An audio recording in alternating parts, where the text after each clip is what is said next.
Trời ngả tối trên những cánh đồng tuyết trắng xóa ở vùng nông thôn của Nga, nơi gió lạnh cắt da cắt thịt thổi qua những mái nhà gỗ cũ kỹ. Bên trong những ngôi nhà ấy, trên những chiếc bàn gỗ phủ đầy dấu vết của thời gian, chai vodka trong suốt như pha lê thường xuất hiện. Nó lấp lánh dưới ánh sáng yếu ớt của đèn dầu. Người Nga sẽ nâng ly và nói chúc sức khỏe, rồi uống cạn một hơi, không nhăn mặt, không chần chừ, như thể đó chỉ là nước lọc. Tại sao lại là vodka? Từ này có nghĩa là gì? Và tại sao người Nga có thể uống vodka như nước lã? Trong tiếng Nga, vodka bắt nguồn từ voda có nghĩa là nước và hậu tố ca thêm vào mang sắc thái là nhỏ bé và thân thương. Như vậy, vodka có thể được hiểu là nước nhỏ hoặc là nước thân yêu. Cái tên nghe dịu dàng, gần gũi, nhưng đừng để nó đánh lừa.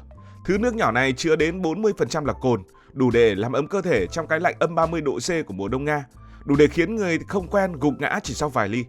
Tên gọi vodka phản ánh sự đơn giản của nó, trong suốt, không màu, đồng thời thể hiện tình cảm đặc biệt mà người Nga dành cho thức uống này, như một người bạn đồng hành qua biết bao nhiêu thế kỷ. Hình ảnh một người Nga uống vodka như nước lọc đã trở thành một biểu tượng nổi tiếng, đôi khi bị phóng đại nhưng không phải là không có cơ sở. Để hiểu tại sao, chúng ta cần phải bước vào một hành trình dài hàng thế kỷ của thứ rượu mạnh này, từ những lò trưng cất sơ khai thời kỳ Trung Cổ, qua những bàn tiệc xa hoa của các sa hoàng, đến những ngày khó khăn của Liên Xô và cả những nỗ lực để hiện đại hóa và thay đổi thói quen uống rượu. Hành trình của vodka bắt đầu từ đâu? Đó là câu hỏi gây tranh cãi giữa Nga và Ba Lan, hai quốc gia đều tự nhận mình là quê hương của thứ rượu mạnh này. Các tài liệu lịch sử cho thấy vodka hay tiền thân của nó đã xuất hiện vào Đông Âu vào khoảng thế kỷ 12 hoặc 13 dưới dạng nước của sự sống. Ban đầu, nó không phải để uống cho vui mà là một loại thuốc. Các nhà tu sĩ và thầy thuốc trưng cất nó từ ngũ cốc hoặc trái cây, dùng để xoa bóp cho đỡ lạnh, sát trùng vết thương hay thậm chí là chữa đau bụng. Dù hiệu quả thực sự thì vẫn gây tranh cãi. Đến thế kỷ 14, vùng đất ngày nay là nước Nga, vodka bắt đầu chuyển mình. Từ những nguyên liệu đơn giản như lúa mì, lúa mạch đen hay khoai tây, những thứ mà đất đai cằn cỗi vẫn sản xuất được, người ta tạo ra một loại rượu mạnh, trong suốt, không màu. Quy trình ban đầu rất thủ công, nấu chín ngũ cốc lên men trong những thùng gỗ, rồi trưng cất trong nồi đồng đơn sơ. Kết quả là thứ rượu có độ cồn dao động từ 40% đến 60%, mang lại hơi ấm tức thì trong những ngày mùa đông lạnh giá. Sự thật thú vị đầu tiên, ít ai biết rằng vodka Nga từng được làm từ nấm. Vào thời kỳ đầu, khi ngũ cốc khan hiếm, một số vùng đã thử lên men và trưng cất nấm để tạo ra rượu. Hương vị hẳn là kỳ lạ và cách làm này nhanh chóng bị lãng quên khi lúa mì và khoai tây đã trở thành tiêu chuẩn. Nhưng nó cho thấy sự sáng tạo của người Nga trong việc tận dụng mọi thứ để tạo ra thứ nước nhỏ của họ. Đến thế kỷ 16, dưới triều đại của Ivan Bạo Chúa, vodka không còn là thứ xa xỉ trong giới tu sĩ hay quý tộc. Nhà nước nhận ra tiềm năng kinh tế của nó và đã lập ra các kabak, tức là những quán rượu đầu tiên do chính quyền quản lý. Đây là nơi dân chúng tụ tập, từ những người nông dân đến binh lính, uống những thứ vodka rẻ tiền, hát những bài dân ca buồn bã hay giải quyết mâu thuẫn bằng những cú đấm sau vài ly. Vodka trở thành một thứ dầu bôi trơn của xã hội, len lỏi vào mọi ngóc ngách của đời sống Nga. Chính quyền thậm chí dùng thuế rượu để tăng ngân sách, biến vodka thành nguồn thu quan trọng của đế chế. Trong văn hóa Nga, vodka không bao giờ đứng một mình. Nó luôn đi kèm với những lời chúc dài dòng và đầy cảm xúc. Một lời chúc có thể kéo dài cả vài phút, kể về gia đình, quê hương hay những người đã khuất. Ví dụ, vì những người mẹ đã hy sinh cả đời cho chúng ta. Sau đó ai đó sẽ nói vì điều đó và uống cạn. Người Nga tin rằng uống mà không chúc tụng là thiếu tôn trọng, không chỉ với rượu mà với cả những người xung quanh. Cách uống của họ cũng rất đặc biệt, không nhấm nháp, không pha loãng mà uống thẳng từng ly đầy, dứt khoát và mạnh mẽ. Sau đó họ nhấm một miếng dưa muối để trung hòa vị cồn hoặc hít một hơi bánh mì đen, một thói quen kỳ lạ nhưng phổ biến để đánh lừa dạ dày. Và chúng ta có sự thật thú vị thứ hai. Vodka Nga truyền thống không được lọc như nhiều loại vodka hiện đại của phương Tây. Thay vào đó, nó được chưng cất nhiều lần, có thể là đến 5-6 lần để đạt độ tinh khiết. Người sành rượu khẳng định rằng vodka xịn phải mang hơi thở của lúa mì, một chút hương vị nhẹ nhàng của nguyên liệu ban đầu, dù cồn đã át đi gần hết. Vodka gắn liền với mọi khoảnh khắc trong đời sống Nga. Trong đám cưới, người ta uống để chúc cho đôi uyên ương, với tục lệ gọi là goko, tức là đắng quá. Khách mời hô to để cô dâu chú rể hôn nhau, rồi mọi người nâng ly. Trong đám tang, họ uống để tưởng nhớ những người đã khuất, thường đổ một ly xuống đất như lời từ biệt cuối cùng. Hay vào ngày chiến thắng mùng 9 tháng 5, hàng triệu người Nga sẽ nâng ly vodka để tri ân các anh hùng trong Thế chiến thứ hai với những giọt nước mắt lặng lẽ rơi bên bàn tiệc. Vodka không chỉ là rượu, nó là một ký ức tập thể, là niềm vui và nỗi buồn của cả một dân tộc. Văn hóa uống vodka cũng có những nét hài hước. Người Nga thường đùa rằng một chai vodka là quá nhiều cho một người nhưng lại quá ít cho hai người. Họ có hàng tá mẹo để tránh say, ăn bơ trước khi uống để lót dạ dày, uống nước dưa muối để phục hồi sau một đêm dài, hay thậm chí là nhai than hoạt tính, một cách dân gian để giảm tác động của cồn.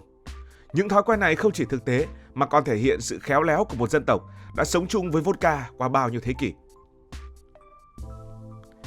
Khi Liên Xô ra đời vào đầu thế kỷ 20, vodka bước sang một giai đoạn mới. Nhà nước kiểm soát hoàn toàn việc sản xuất và phân phối rượu, biến nó trở thành công cụ kinh tế và chính trị. Các nhà máy rượu mọc lên khắp nơi, từ Moscow cho đến Siberia, sản xuất hàng triệu lít vodka mỗi năm. Giá cả được giữ ở mức thấp đến kinh ngạc. Một chai vodka chỉ tương đương vài ổ bánh mì. Đó là mức giá mà ai cũng có thể tiếp cận được, khiến nó trở thành thức uống của quần chúng, từ công nhân trong nhà máy đến những người nông dân trong hợp tác xã. Chính quyền đôi khi còn khuyến khích uống rượu, xem đó là cách thư giãn sau những ngày lao động vất vả theo kế hoạch 5 năm của Stalin. Vodka xuất hiện trong các buổi họp mặt, trong những căn hộ chung cư chật chội, hay thậm chí trong cả các trại lao động, nơi tù nhân đôi khi được phát một ít rượu để xoa dịu nỗi đau. Nhưng cái giá phải trả là nặng nề. Đến những năm 1970, trung bình mỗi người Nga uống khoảng 15 lít cồn nguyên chất mỗi năm, một con số kinh ngạc nếu so sánh với mức 5 đến 6 lít ở các nước phương Tây cùng thời. Vodka rẻ và dễ kiếm dẫn đến việc lạm dụng rượu tràn lan, với những câu chuyện về công nhân say xỉn ngã ra đường hay những gia đình tan vỡ vì rượu. Và chúng ta có sự thật thú vị thứ ba. Trong Thế chiến thứ hai, Hồng quân Liên Xô được cấp khẩu phần vodka chính thức 100ml mỗi ngày cho mỗi binh sĩ để tăng tinh thần chiến đấu. Trong những ngày lạnh nhất hoặc những trận đánh ác liệt nhất, khẩu phần có thể tăng lên 200ml. Người ta đùa rằng vodka đã giúp người Nga đánh bại cả Hitler lẫn mùa đông. Dẫu vậy, vodka vẫn là một phần không thể thiếu của cuộc sống. Khả năng chịu rượu của người Nga rèn giũa qua bao thế hệ khiến hình ảnh một người uống 3 đến 4 ly mà vẫn đứng vững trở thành bình thường. Một số nhà khoa học cho rằng người Nga có đột biến gen giúp phân giải cồn nhanh hơn. Điều này vẫn còn gây tranh cãi. Dù lý do là gì, câu nói người Nga uống vodka như nước lã đã ra đời từ đây, vừa là lời khen, vừa là lời chế giễu. Ngày nay, vodka vẫn giữ vị trí quan trọng trong văn hóa Nga, nhưng thói quen uống rượu đã thay đổi. Từ thời Gorbachev với chiến dịch chống rượu, chính phủ bắt đầu nỗ lực giảm mức tiêu thụ rượu. Gorbachev đã cắt giảm sản lượng vodka, tăng giá rượu và cấm bán rượu trước 2 giờ chiều. Kết quả người dân xếp hàng dài trước cửa hàng và rượu lậu trở nên phổ biến hơn bao giờ hết. Dù thất bại trong ngắn hạn, chiến dịch này đặt nền móng cho những thay đổi sau này. Dưới thời hiện đại, các chính sách được siết chặt, thuế rượu tăng, quảng cáo bị hạn chế và những chương trình giáo dục được triển khai. Đến năm 2025, mức tiêu thụ cồn nguyên chất giảm xuống chỉ còn khoảng 10 lít một người một năm, vẫn cao nhưng là bước tiến so với thời Liên Xô. Vodka vẫn là biểu tượng của Nga, từ những chai nổi tiếng thế giới với hương vị cay nồng đặc trưng đến những thương hiệu địa phương được trưng cất thủ công ở các làng quê. Người Nga giờ đây uống có ý thức hơn, pha trộn giữa truyền thống và hiện đại. Ở những thành phố lớn như Moscow hay Saint Petersburg, giới trẻ thích pha cocktail với vodka, thêm nước ép. Dù thế hệ lớn thì thường lắc đầu, vodka mà pha thì còn gì là Nga nữa. Trong khi đó ở vùng nông thôn, truyền thống uống thẳng vẫn được duy trì dù người ta không còn uống đến mức say xỉn như trước.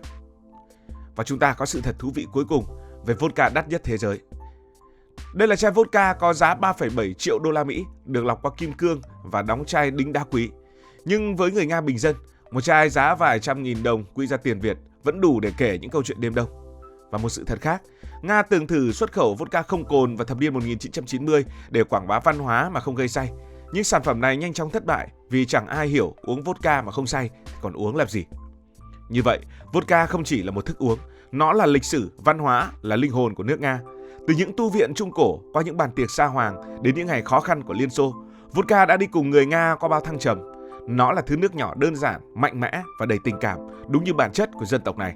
Dù ngày nay phải cạnh tranh với bia, rượu vang hay cocktail, vodka vẫn giữ một vị trí đặc biệt, là cầu nối giữa quá khứ và hiện tại, giữa niềm vui và nỗi buồn. Và người Nga thì vẫn uống vodka như uống nước lã.